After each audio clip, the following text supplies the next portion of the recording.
So, first bit of evidence is the fact that your brain ages slower, in fact 75% slower it's believed, than any other organ in your body.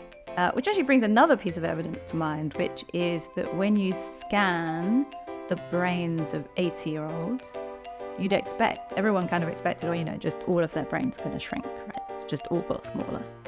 What they actually found is that the cingulate cortex actually got thicker. An adult brain at around the age of 30 to 40 years old, we've still got a brain of around 1.6 kilograms.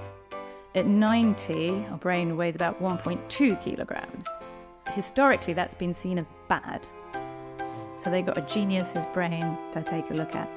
And they sort of thought that they would study it and work out, how did he do complex physics and maths, right? And that was actually the first time that they realized that his brain was smaller than average. Then gone on to evidence that those 2 bits of your memory get better. I think for a lot of older people, that will be quite a relief because they're just told, actually, your memory gets worse. Michelle. Hello. Welcome back. It's a pleasure to be here. I think we are now on our 4th episode of our brain health series.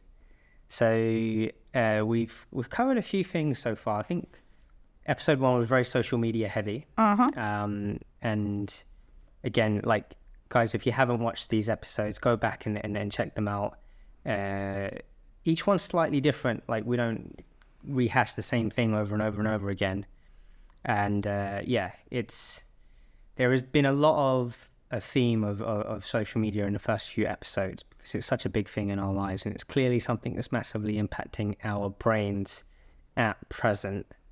So, and we're kind of just getting that sense of it's just this generation that's really having to, these generations, I think plural is probably the right way to look at it, are probably the first generations to really have to deal with this social media. I don't like using, I'm not going to use the word epidemic, but because it's not, I don't know, maybe you've got a different opinion on that. It's just a thing that exists in our lives, and it is having an impact on us. So we have talked about that quite a fair bit, but I think today's episode is going to be slightly different, isn't it? Today's episode, yeah. I mean, I like to take requests back from people that kind of connect with us and connect with me on either Instagram or LinkedIn. And some of those requests last time were around development of the brain. So we did quite a bit on executive function.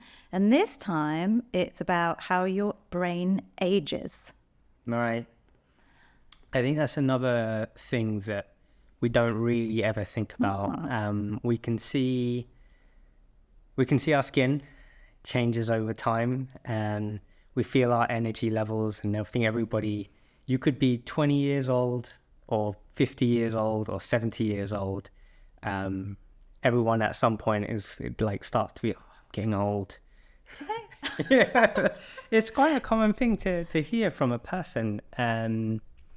That I remember in my 20s for sure, and I've met lots of other people that are in their early 20s, and it's very obvious that in that stage of your life you are a young person, but you're also an adult, and so you're starting to notice the difference between being a nearly fully formed adult from when you were when you were a child, and that's the first time you're really going to start to experience those things. So yeah, it's not massively surprising somebody's feeling the sensation of I'm starting to get old, but really what they're saying is I'm getting older. And so most of getting old is associated negatively, right? We always think of it as oh my God, I'm getting closer to, the end of my life, and it's kind of going to go downhill from here, and everything's going to get worse as I age. I'm going to lose my ability to do this and lose my ability to do that, and life is slipping away from me, basically.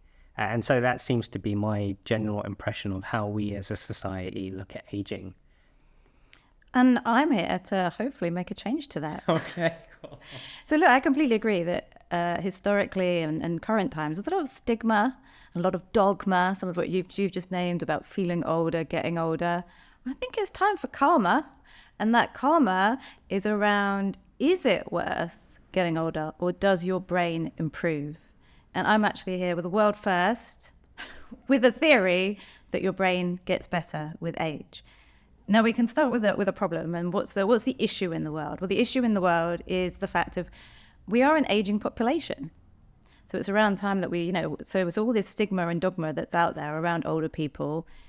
I think it's time to question it, because often we're sort of, looking at equality, but there's not much equality, I feel, out there for the older generation. And yet there's around 800 million people over the age of 65 in modern day time.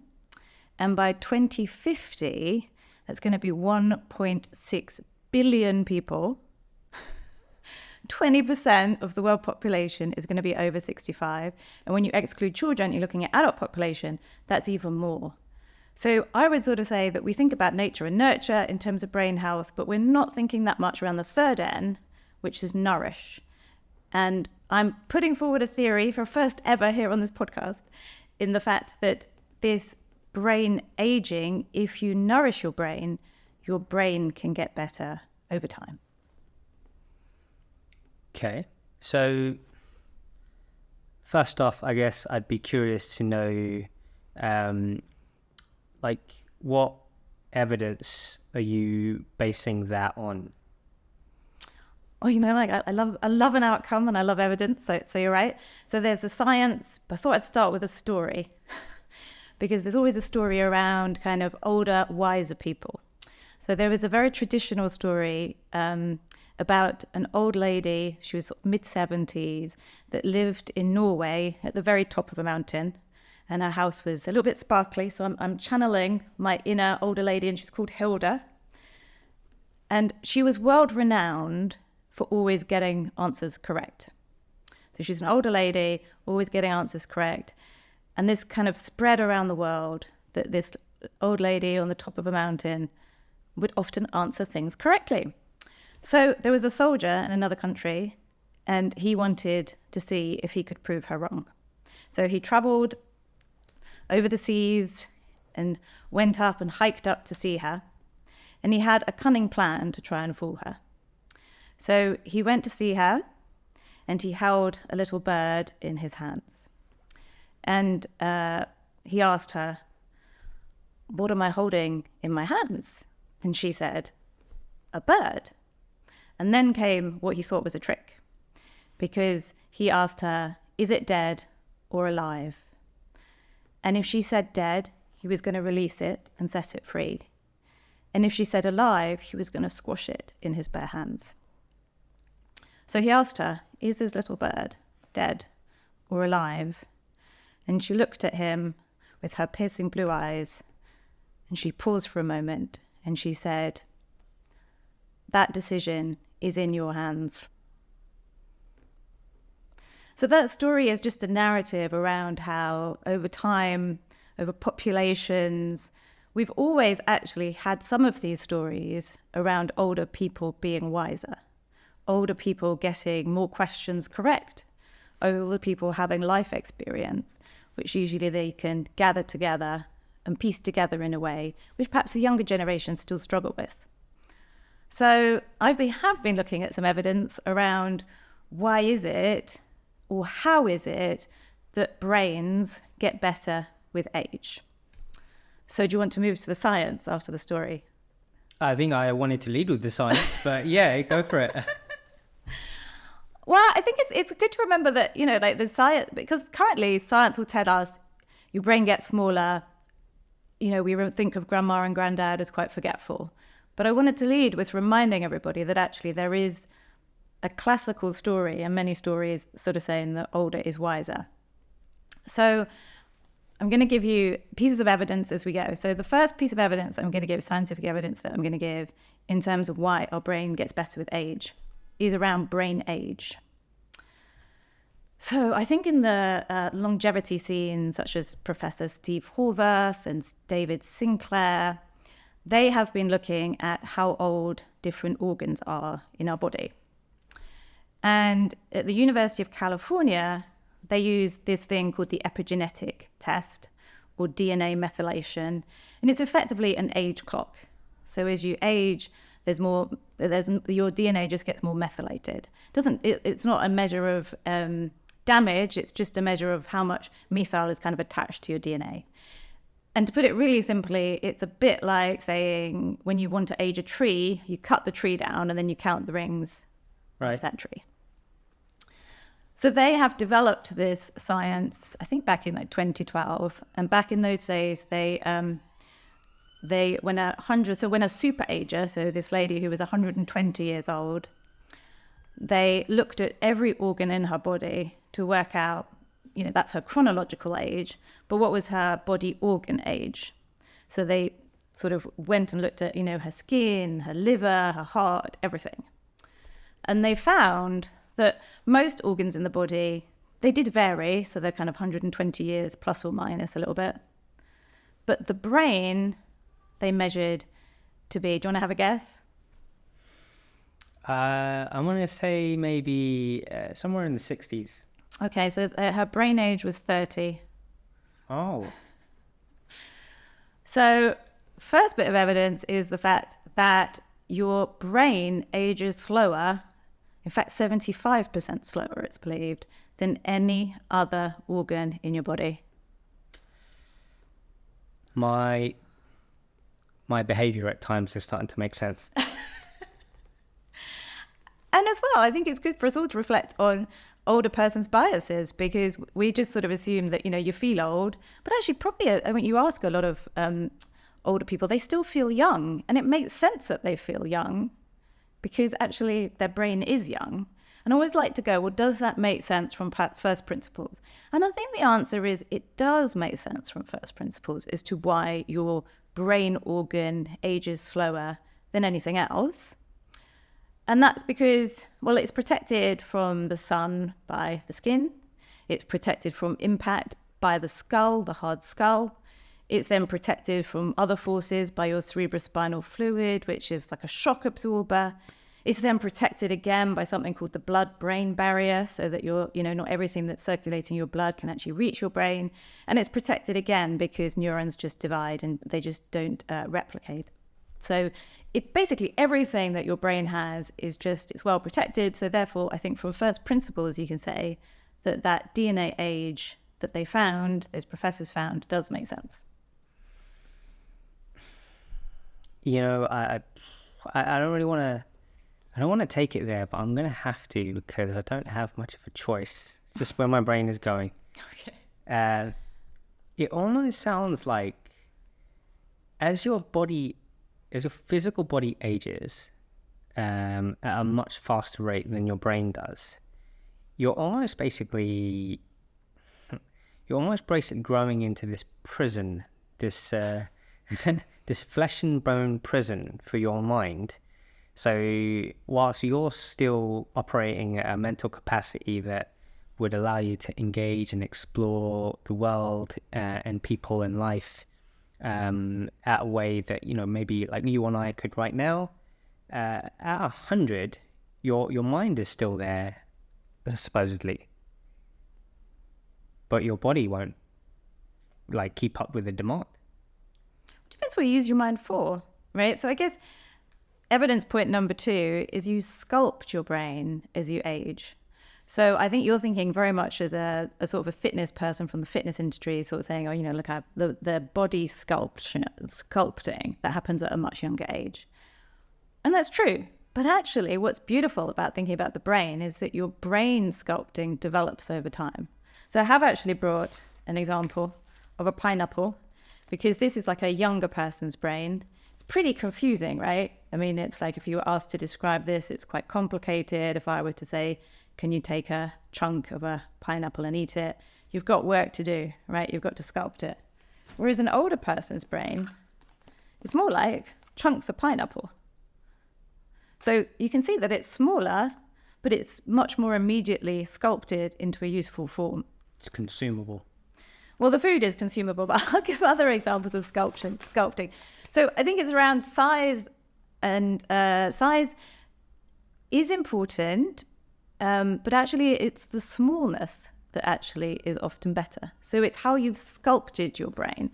So just like moving a pineapple and sculpting it to something which is edible, you could think about Michelangelo's David, right? When Michelangelo's, who's like a famous Italian sculptor, when he started his famous sculpting experience, he just started with a slab of marble.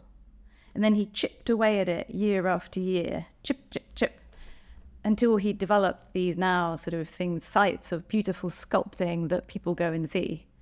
Very similar to your brain. Over time, it doesn't happen in an hour or a day, but over time, we're chipping away at our minds, making it smaller, and in theory, making it more efficient. So, for instance, an adult brain at around the age of 30 to 40 years old, we've still got a brain of around 1.6 kilograms. At 90, our brain weighs about 1.2 kilograms. Now, I'm going to go back to dogma and stigma again and sort of say that historically that's been seen as bad, right? But I'm going to put forward a theory, and sometimes there will always be dementias and signs of dementia as we age, just like there can be at any stage of our life of there being an illness. But if the brain is healthy, being smaller is not necessarily bad, as long as it's efficient. So it's on us to sculpt it in a way which allows us to create a form of beauty. So another example would be, say you're trying to get from point A to point B. A younger person doesn't have super highways because they haven't built their motorways. They're still working out how to go on the B roads, going down some dead ends, driving their way from A to B in a much longer time. Whereas an older person who's sculpted these pathways goes from point A to point B really fast and can actually sort of, as a result, it's not like the size, which could be long and windy, but it's the getting from point A to point B. So sculpting your brain is really important and should be done throughout life. Sculpting the brain. What does that look like in practical terms? It's hard work. Just like, sculpting your body is hard work. So you have to think about how you are ordering your mind. And scientists have looked at this. So I think it was the University of California back in 1955. They actually got hold of Einstein's brain when he passed away. Wow. So they got a genius's brain to take a look at. And they sort of thought that they would study it and work out, how did he do complex physics and maths, right? How did he do these kind of mind gymnastics, solve complex riddles? And that was actually the first time that they realized that his brain was smaller than average. And what they found with his brain was the fact that he had connected his brain cells to be, as I sort of said, like in that highway. He'd sculpted it like a Michelangelo, beautiful piece of sculpture. And he also had more glial cells, and glial it's a Greek word for glue. So he'd kind of glued connections together, a bit like building a road. So that's how you sculpt your brain. It's not happening in a day, but it's happening over time.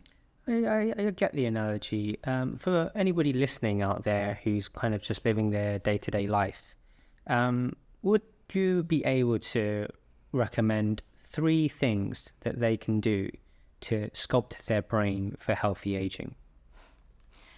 So I think anything you do in life can help sculpt your brain. And I know we spoke about executive function on the last podcast. So take a listen to that, because there were 5 things in that podcast where you were talking about a healthy brain.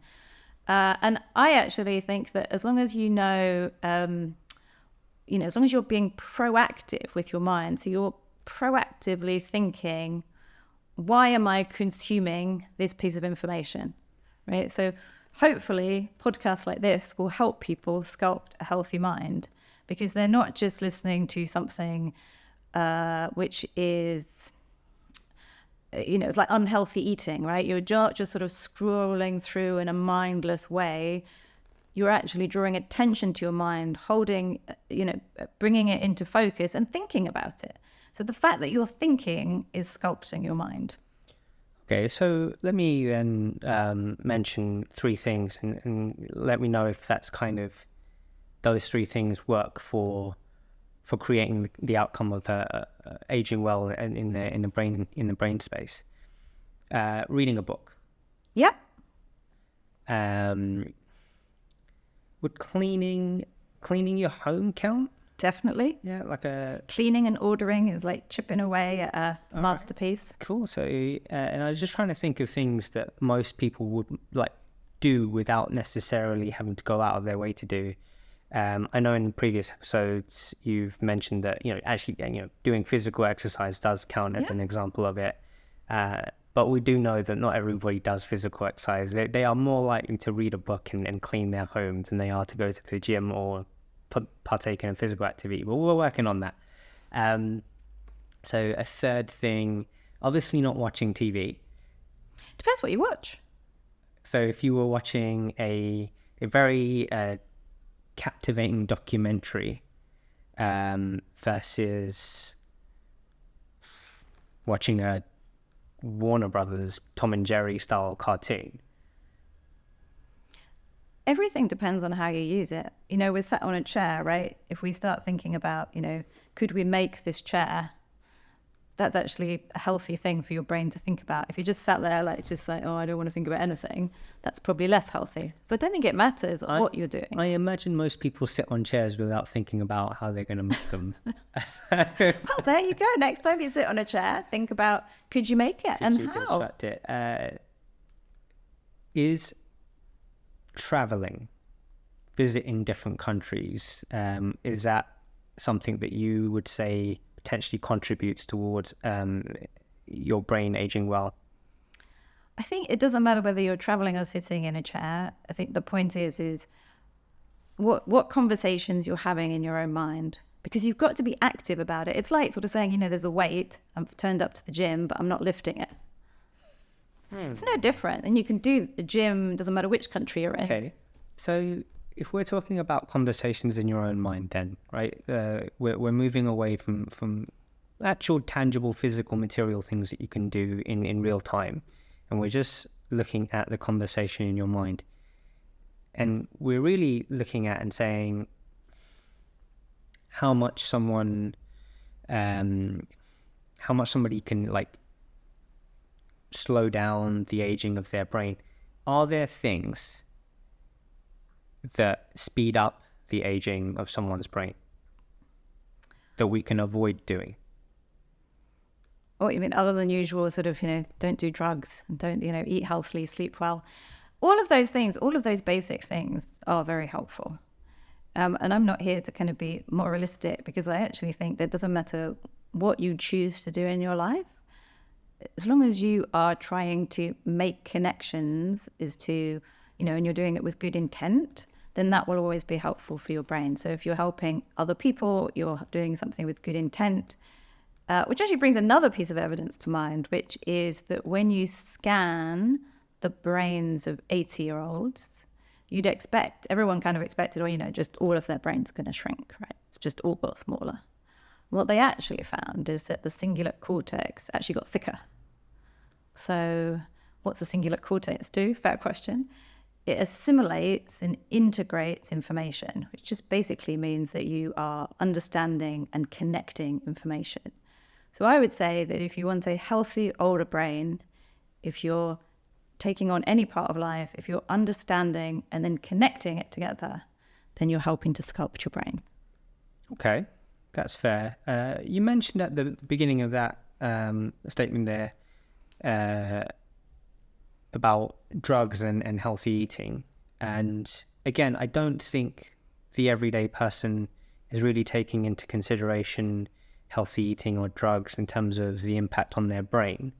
And the reality is drug use is extremely common. So to understand that doing things like cocaine, smoking marijuana, or whatever other drugs people do, meth, ketamine, or whatever, those substances are aging your brain. I think if you go back to Michelangelo's David, right? If you threw acid on it, it doesn't help, right? You're going to go and have to chip away at it again to kind of make sure that your sculpt's back. So yeah, I mean, if you do something which doesn't mean to say it's irrecoverable, but if you're taking a harmful substance, then there's plenty of evidence to say that it's not helpful for your brain. True of alcohol and tobacco as well. The thing is with the brain is that nobody has been able to, you can't dissect a brain as soon as you've done something. right? So it's not, this is still an emerging science, and it's something which I sort of think we're living through the most exciting time ever because we're learning more about the brain. Right. But I think if you just go from first principles that, your brain is part of your body, there's lots of research and evidence to sort of say that, eating well, sleeping well, doing all of, taking physical exercise is good for human bodies, and your brain is another part of that. You've mentioned first principles a number of times now, and honestly, because the conversation usually moves on quite quickly, I never stop to ask this question, but today I will, because it's actually been something you've said quite a few times now. What do you mean by first principles? Because I mean, again, if the audience might not fully understand that, and in all honesty, I actually don't know what you're talking about when you're saying first principles, but it is something you say quite often, so I'm curious about that. Yeah, it's one of my favourite things, actually, to question my own mind about. And the reason, it's another word for saying logic. Does it run true to logic? So when you get given something, or you're kind of given a piece of evidence, and I would play this myself, whether or not it's kind of on television or it's a story that you've heard, I always sort of think, well, does it make sense? Right? And to do that, you've got to go back and you've got to work it out for yourself. So that's what I mean by going back to first principles. Does it make sense from logic? Right. So for instance, we've had all this dogma and stigma around older people's brain, which I do understand, right? Because we all know that there are illnesses that you can get later in life, which do mean that, we're going to come back to memory, but which we do mean that part of your memory can get worse.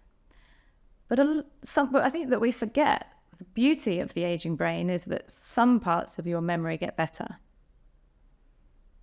That is, again, it's a hard concept to recognize, I think, and you're going to have to challenge the perception. I myself would have the perception of older people being less mentally capable than somebody in their 30s, for example. And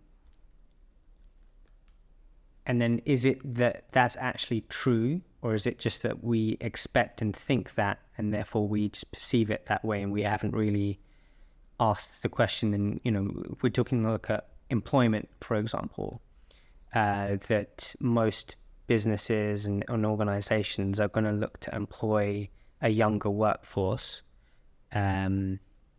Is it worth someone who's 65 years old, who's at the UK government retirement age, and perhaps I don't know where it is in the other parts of the world? It would obviously depend on the individual themselves, because what we're saying here is this is only if you've looked after your brain. And if you haven't, then aging will naturally deteriorate your physical body as well as your brain. But if you have looked after your brain, that a 65-year-old person is potentially just as effective in an organization as an employee than a 35-year-old person. So I think that the future of government needs to think about nature, nurture, and nourish. And how do we actually nourish the mind into actually encouraging everybody to work together? So if I were in charge of global politics, which I'm clearly not, then I would actually look at plurality of ages being the best for the workforce. And kind of goes back to, why would you use the skill set of Hilda, who lives on the top of the mountain? Why would you lose her skill set from the workforce? If anything, I think we need to go out and proactively go and attract Hildas to come back into the workplace, because we do know that social and emotional intelligence actually improves with age. Now, nobody's exactly sure why, but there is one theory, which I've done some research on, which is looking at what activates more in older brains than in younger brains. And actually, there's a little junction called the right temporoparietal junction in your brain, which is more active in older people than younger people when they're making decisions. And that little junction of your brain actually allows you to perceive how the other person is thinking. So for instance, if you were to share a cake and there's one slice left, the older person is going to be less selfish, and the younger person is more likely to want the last piece of cake. And the older person is more likely to allow the younger person to have that slice of cake. So to continue with that, it actually means as you get older, you are less impacted by jealousy, by envy, because you use this little bit of your brain that actually sort of wants to be considerate of the whole rather than the individual.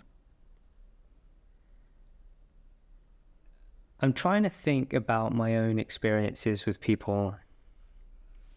And again, it's purely anecdotal, and you know, you couldn't use my subjective experience of the world and people as a data set to, you know, really encompass the whole topic. But it does make it harder for me because that's not really my experience of not just older people, but people in general. So I very rarely observe people being particularly considerate in the way that you've just described. My general impression of people is that they are by nature quite selfish. And as far as older people in the workforce, or older people in general, often, maybe perhaps so very arrogantly on my part, in conversations with them, I'm never going to call them out on it because you're taught to be very polite to your elders. But it does feel like there's a number of holes in some of their ideas and their theories, and perhaps they can be a bit outdated with some of their ideas. There's only one exception to that in my personal life that I can think of, and I've probably mentioned him a number of times on this show, not necessarily in these episodes, but so it's an old friend of mine who actually was the person who got me started in personal training. And he was 45 years old when I met him. 45 years young, let's say. And he would now be, you know, early to mid 60s. And he was the first person to show me, well, he was the first man to show me many things, first of all. He was an extremely impactful mentor in my life, and kind of has been from time to time throughout. He was the first person to present this idea that so long as you keep up, so long as you keep actively pursuing things and keep trying to engage your mind and learn as the world evolves, that you don't have to go old. And in the 20 plus years that I've known him, that's actually been true. This is a gentleman who kept taking on new things, who's still taking on new things now, and still producing at a similar rate to what he did 20 years ago. That one example is the only one example I can think of that lines up with everything you're telling me. And obviously for me, it was a massive inspiration to continue engaging myself as I got older and not buying into the sort of societal rhetoric of like, oh, it all goes downhill after 30, which is something I heard a lot of people say. And I quite frankly am myself evidence that that's not true. If anything, I've gone significantly upwards since 30. So if what you're saying is true, and I do have one personal example of that, it probably just brings me to that so far, most of us just haven't tried enough to keep our brains aging well. And perhaps these ideas might encourage people to start doing that, so that in 2050, when, what was the percentage again? How many of us are going to... 20% of the adult population of the world will be over 65. Yep. We'll have a much more healthily aged brain on average by that point. Totally true, right? So in some ways, the way that we are sculpting our brains, or the way that we could sculpt our brains, I mean, you've managed to think of one person, and certainly from my own family, right? My own family and many families around the world are like this, is that you have cross-generational connectedness, and that kind of helps and develops the whole family. So it's not like I think that the older generation sort of just been left out to pasture, but a lot of them do feel like that in modern time. And particularly when it gets to kind of the workplace, because many people sort of say, well, their memory isn't as good. And actually, I was quite surprised by this in the fact of there are 4 bits to the memory, and actually 2 bits can get worse, but 2 bits actually get better. So that's quite surprising. So the 2 bits that get worse are usually your working memory and your episodic memory. So that's your kind of short-term memory, and then the episodic memory, which is basically sort of you labeling kind of new bits of information to kind of package it away in your brain. The 2 bits which get better, your procedural memory and your semantic memory. So that basically means that you have a wider vocabulary, which kind of makes sense because you're older, you've been reading more, had more inputs into your mind, and you have a better understanding of what people are trying to say. And then your procedural memory is just being able to go in and retrieve a memory from the past. And I guess that's because you've got more memories from the past that's therefore developed. So overall, MRI studies, there's a bit of the brain called the hippocampus, which deals with memory. Your hippocampus in healthy older brains is pretty stable. And that stability is actually, they've then gone on to evidence that those 2 bits of your memory get better. I think for a lot of older people, that will be quite a relief because they're just told, actually, your memory gets worse. But I think that in some ways, I'm sure the medical profession we've had, we should probably be more positive around healthy, older brains, which have become more sculpted and more beautiful. But not everybody's going to have a Michelangelo's David. No, that's fine. I'm starting to connect another dot with, whilst we're on the subject of brains, there was I don't know if it's a recent study, but it's one that I came across, and it basically indicates that our actual metabolism doesn't actually start to slow down until age 60 on average. And again, the general idea in society is, some people thinking that even in their late 20s, that somehow their metabolism's slowing down, and that is why that they are struggling to stay at a healthy weight.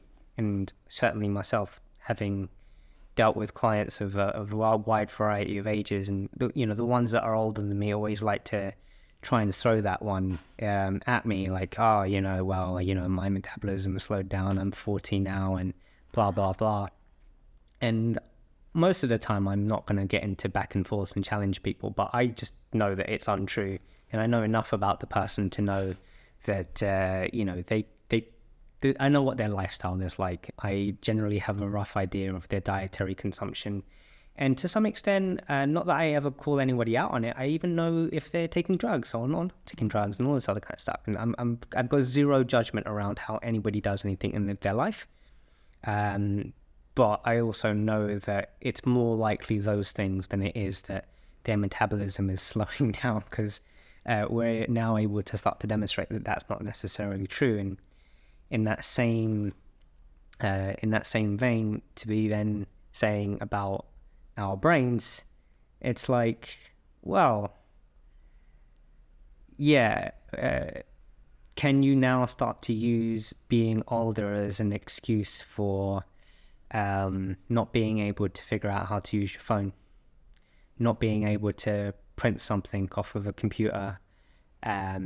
Although I would there is one thing I'll challenge you on here: driving. Okay, let's do driving. So driving is actually something which is about alertness. So if you take focus and attention gets better with age. But one thing that gets slightly worse is response time. But response time is also part of attention and focus. So actually the beauty is that it's shifted. It's not like a zero sum game. It's not binary, right? But it's about remembering that things are getting better. And that's what I feel society is forgetting. So talking about that focus and attention, there was a study at the University of Lisbon over in Portugal, where they actually use these computerized games for 65 to 95-year-olds around attention and focus. And they looked at exactly what you sort of said. So response time whether or not they can focus on a task and whether or not they can shift from one task to another. And what they found was that actually the younger people, the younger population, were much more alert, right? So it means if you're driving a car, any sort of incoming alertness, they're going to be more responsive to. But the older generation, and this improves even after you're 70, they were better at working out which task to focus on and then to have continued attention in that task. So I think it's just different things for different stages of life. I would say it's making me think as well, like I'm always going to kind of be able to see this from my own perspective and relate it back to my own understandings of the human body. I'm very aware that how we respond to exercise can vary quite drastically based on our genetics. Is there a genetic component to aging brains? Yeah, there's a genetic component to everything in life.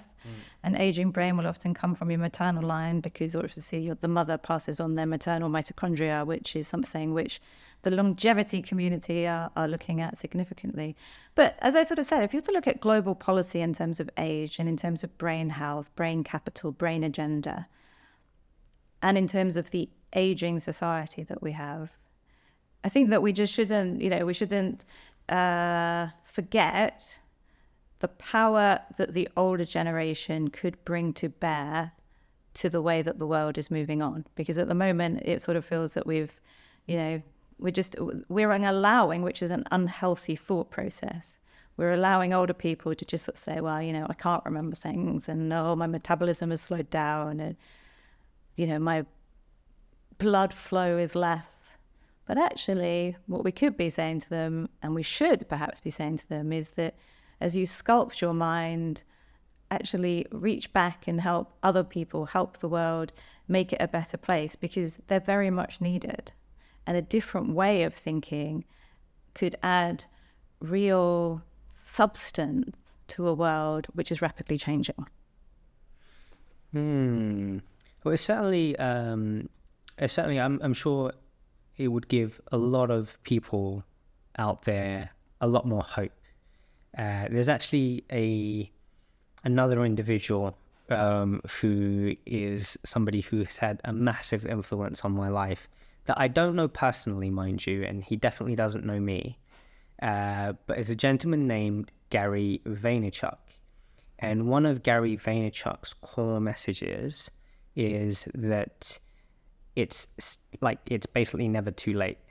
Correct. You're not too old. It's still very early in the game. And often he makes those statements and he adds in, I'm talking to you if you're 60. I'm talking to you if you're 40. I'm talking to you if you're 20. I'm talking to you if you're 80 years old. And he himself, I think, maybe is maybe 50 years old at this point. And he still is putting out this message that he's an extremely successful individual, right? Massive. Additionally to being massively successful, he's also massively successful in social media as an influencer. He's one of the biggest social media advocates and content creators that probably have ever existed. And yeah, one of his core messages is that he's always pushing, and it's actually something that has impacted me as an individual. It's one of the reasons why I'm just a few months shy of 38 at this point. For me to not actually be feeling anywhere near close to being old is partly because of the gentleman that I mentioned earlier, who was a massive mentor in my life, and also that core message from Gary Vaynerchuk. Then to sort of be I feel massively competitive, right, at my age, where I think maybe, not to make it too personal, but my brother and my brother's generation, who's maybe 10 to 15 years older than me, they grew up with a very different message that, past 30, it's kind of game over for you. Where did that message come from? Let's dispel it. It's a bit intense, right? And so luckily I ignored that, and I found better advice But yeah, I wouldn't have looked past, I don't know. I in my head, I probably would have had it like around mid-60s. I'm gonna start to need to pull back a little bit. I would have felt like at this stage, based on my current understanding, that I'm gonna be able to keep pushing and keep being competitive and keep being ambitious and doing things of significant impact and, personally rewarding probably up until I was in my mid-60s. Mid-70s, mid-80s. Wow. Why not? I think there is a call for more individuals as they're aging to prove that. I completely agree. So one of the pleas actually from doing this is for that very reason, because I think that if you think about the things, I'm going to call it the Tempest theory. I'm going to name it here and just to say that I'm going to get... Okay. I want to kind of be the person to kind of lead the big debate, which is around why your brain sculpts better as you age and how you can sculpt it. And to do that, I think that, like if you're going towards their strengths, and we've sort of said things which get better as you age, are things such as, your vocabulary, your poetic skills, right? So at the moment, when we expect kind of young writers, whether or not they're Ed Sheeran or, younger pop stars are young. And yet maybe what we should say is that maybe people like Elton John and the older generation are actually going to get more capability, not necessarily more creative, but they would actually be able to have a deeper understanding of a poetic narrative than a younger person. So I think it's on all of us actually to ensure that we have plurality of ages and that there are more and more demographic, different age groups which come on and listen to things on YouTube, listen to, are on Instagram or on all of the social media, because we need them there. And that's what I'd like to see. And that includes sort of the longevity agenda, because the longevity agenda, people might know people like Brian Johnson. Brian Johnson's actually younger than I am, right? And he's leading the way in kind of how to be physically attuned. And I think that we also need to add that extra bit of brain sculpting into how do you also age your brain in a healthy way to make it healthy back to the world and back to society. Okay. I guess I'll round up here, and I suppose I kind of want to close out with, how do you yourself envision where you will be, and what would you like for it to be 20 years from now for yourself? Well, so I actually think that it's the most exciting time to be alive. And with the most exciting time to be alive, that's because we are learning more about the brain, and we're learning more about how to sculpt the brain. And then we're learning more around how to help the next generation build their brain in a successful way. So for me, if I were to think about my future and indeed the future for the world, it's around thinking about the older brain, but also thinking about how can we impart that knowledge into making it easier for younger brains to be sculpted into something beautiful. So look, I do a lot of work looking at kind of brain-based management, and that could be anything from kind of thinking about how do politicians think about using brain health as a policy agenda. I also look at lots of like organizational change, because I think companies need to think about how to use the whole different skill sets of people's minds. And then I'm also very focused, and a real passion is looking at the early years, because that's where you have, brains which are forming, brains which are developing, and some of that older, wiser wisdom we should be able to pass on. So if nothing else, in 20 years' time, I would like to have passed on nuggets of things which help others, because I'm not here for myself.